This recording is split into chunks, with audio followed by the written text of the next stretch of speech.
Hello people, welcome to an impromptu episode of Iron Fist Mining. We're not digging gold today. We're going to talk about foam. Foam. Anyway, it's cold. I'm barely awake, but I got this message this morning from Jeremy. And I really thought I made a video on how I made this thing. But upon looking around, I realized that you guys can't find the video, and I can't find the video. So I obviously spaced it or something, dude. Anyway, it's apart. This is the current version, and some of the other videos I had a little 2-inch one. I started with something about this size, and now I'm up to 4-inch. So each one of these squares, these tiles, they're a foot long. So roughly, this piece is 3 feet, and then I got a reducer from 4-inch to 2-inch for the nozzle to go in the end. This isn't even the nozzle, it's something I made for a downspout. The ones I make, I heat up and then I put a slight bend in them. And you'll need to, because if you don't have the bend, when you pull it out of the water, all the shit wants to fall out the end. I'm guessing you don't want that. Okay, the handle, I used to use a piece of PVC pipe, but they break. It's just pointless. Get you some galvanized steel. All this stuff you can get at like Home Depot or Lowe's or I don't know, any place that has irrigation crap. And there's a cap that goes on the top, and you have to center punch that hole to get your plunger in, and you also have to drill a hole in it. If you don't, it just makes a shock. Pressure builds up in there, and enough air won't escape around your tube. You can be sloppy with these holes somewhat, but you need a hole on it. It goes down to a coupling, and then I got like a 6-inch riser threaded on both ends, and then you cap it. Okay? The plastic on the end, this piece barely clears in here, and what it's doing, it's keeping the big rocks from sliding in and scarring out the inside of the pipe, which will make this fail. So I used a pretty thick piece, and then the foam I showed you in the beginning is one of those gardening mats. You can get them in the gardening section, so when you kneel down it didn't hurt your knees. So there's 1, 2, 3, and then a thin one back here with a thinner. This is just like a gusset. Between each layer, there's one of those thinner pieces of plastic. Now, these will wear out, and when you cut them out, they're going to be they're not going to be perfect.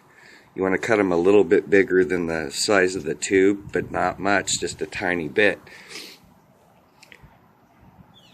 The point of running different ones is if you got a high point here and a low point here and then a high point here, this one will effectively fill that gap, and then this one fills that gap. In between here, it's just old sweatpants to help further make a softer seal that doesn't wear out. I know it's a lot to kind of wrap your head around, but this is the end-all be-all designs. When I finally quit the evolution of making this thing, this is the one that worked. Sorry, I'm kind of cold. Trying to speak right, but man, I'm cold.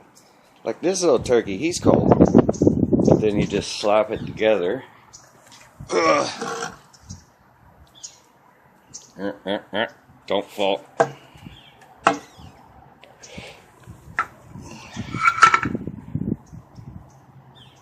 I want you to kind of take note how that one fits in there. There's a little gap around it. Not much, but something that, you know, a small piece can get to. Milo's on the hunt. But if you didn't have this hole, when you pull it,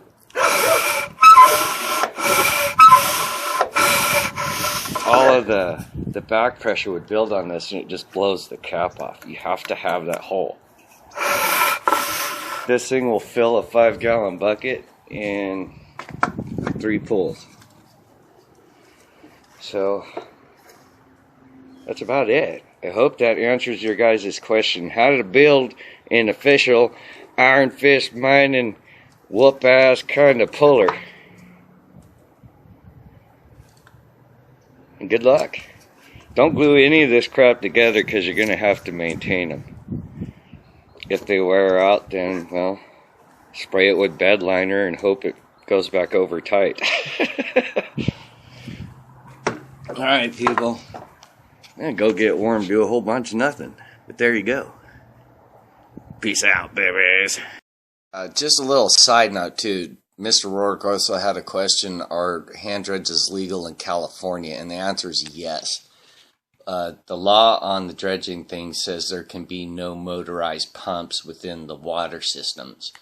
So using a manually operated system is completely legal. So you have to check with your local like BLM or look up. The BLM usually has all the information you need, whether or not it's okay to use sluices, if it's okay to just use pans. There's some areas here in California that are like that. The maps I got from them were like $4. You just call them and ask them for the area that you're looking for, and then send them the money, and they'll send you the map, and there'll be little icons in the areas that you're scouting, and there'll be you know, a picture that it's okay to use picks, axes, shovels, sluices, but there's also ones that are listed only pans, open for recreational mining. So, yeah, that's up to you. I'm not gonna, man, there's a lot to it, so if you want to get into that, that's the route you have to take, go through them. I think that's it. I'm cold. I'm gonna go in. So, again, peace out, babies.